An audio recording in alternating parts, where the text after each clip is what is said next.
যারা হচ্ছে আমার মতো চা লাভার, তারা অফিসে আসবেন, তাদের মাথাটা যেন ঠান্ডা থাকে।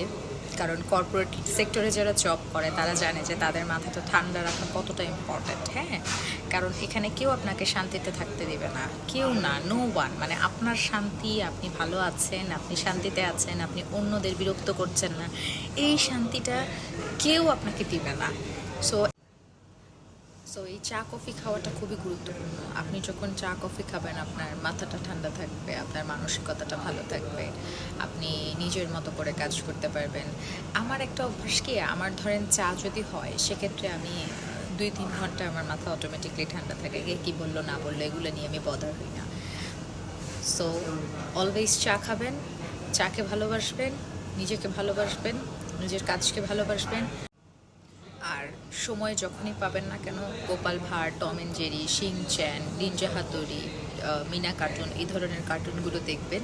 কারণ এই ধরনের কার্টুনগুলো যখন আপনি দেখবেন তখন আপনার মনটা ভালো থাকবে। হ্যাঁ, মানুষকে কী করলো না করলো, আমরা তো ম্যাক্সিমাম সময় সেই বিষয়গুলো বেশি ফলো করি। তো এই জিনিসগুলো না দেখে আমার মনে হয় কার্টুন দেখা অনেক ভালো। আশেপাশের মানুষ কী করলো না করলো এগুলো না দেখে কার্টুন দেখবেন, ভালো থাকবেন।